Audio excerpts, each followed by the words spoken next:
Salam dan bahagia dulur. Perkenalkan, saya Riki Novan Pradana dengan nomor induk mahasiswa 2018 012 081. Saya berasal dari program studi Teknik Industri Fakultas Teknik Universitas Sarjana Wiyata. Siswa. Dulur, saya di sini akan menjelaskan tentang faktor atau kondisi getaran lantai di toko X. Sebut saja toko X karena saya dalam pengambilan data tidak izin dulu, jadi saya nyolong-nyolong. Nah, itu. Sebelumnya lebih baik atau lebih afdol apabila kita menyamakan persepsi terlebih dahulu mengenai apa itu getaran.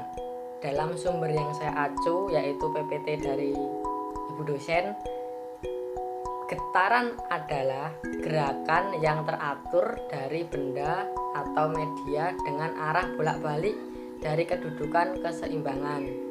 Nah, ini jadi getaran sudah sangat familiar ya di telinga kita. Contohnya itu, kita kan punya smartphone. Nah, itu kan ada mode getar, mode diam, dan mode dering. Nah, itu getaran, itu getaran. Jadi selanjutnya saya akan membahas tentang cara kita pengambilan data.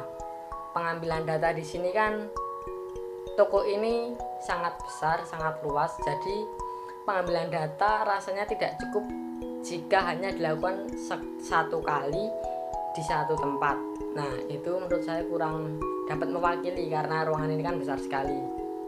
Ini kan minimarket ya. Minimarket. Ya, termasuknya minimarket.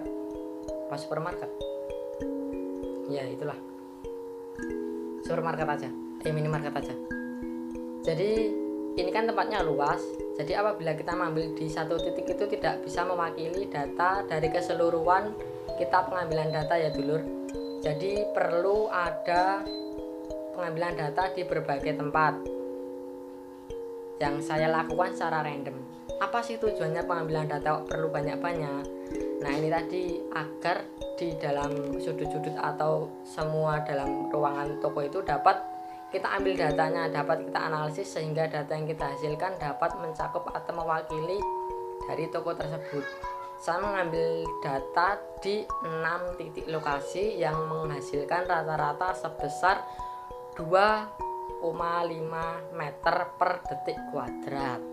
Nah, kita kan udah dapat hasilnya nih. Jadi di sini saya akan memberikan dua pembahasan, yaitu menurut saya sendiri dan menurut peraturan pemerintah yang berlaku saat ini. Yang pertama, menurut saya sendiri itu untuk saya sendiri sebagai konsumen ya di toko tersebut itu sudah sangat nyaman.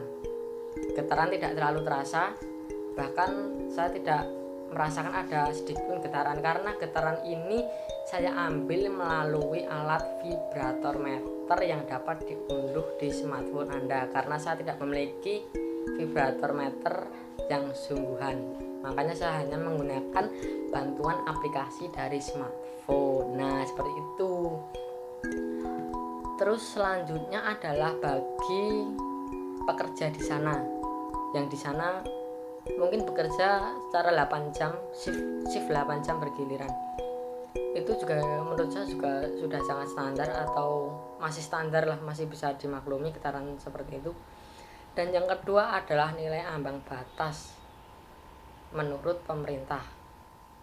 Nah, itu tadi kan bekerja secara 8 jam nonstop ya dengan getaran berapa tadi? 2,51 meter per detik kuadrat. Nah, itu menurut ambang batas itu di bawah nih ambang batas atau masih dapat dikatakan standar karena apabila kita bekerja 8 jam, nilai ambang batas atau nilai maksimal getaran adalah 4 meter per detik kuadrat. Nah, jadi dapat disimpulkan bahwa toko tersebut untuk getarannya oke. Jadi tidak ada usulan dari saya sendiri, itu nggak ada. Buat apa usulan itu kan menurut saya kan udah gimana ya, udah standar banget, udah nggak ada getarannya. Jadi udah sip sih toko tersebut dari nilai getaran lantai. Apalagi ya, mungkin udah sih, tadi kan udah mencakup pengambilan data datang kita hasilkan dua pembahasan dan kesimpulan. Jadi kesimpulannya seperti tadi, toko tersebut untuk getaran lantainya oke menurut saya maupun menurut pemerintah atau peraturan yang berlaku. Jadi tidak ada saran atau kritik atau pencegahan ataupun cara meminimalisir getaran tersebut karena udah oke. Sekian video saya. Apabila ada kesalahan mohon maaf karena ini sedikit bocoran ya. Jadi video ini cuma saya bikin satu scene. Jadi dari depan sampai awal saya ngoceh tanpa ada jeda. Jadi maklum apabila dalam pembahasan ini banyak kata-kata saya yang berbelit-belit karena ya maklum saya jarang kuliah, jarang berinteraksi dengan teman-teman, makanya kemampuan berkomunikasi saya agak sedikit error. Sekian sedulur, salam.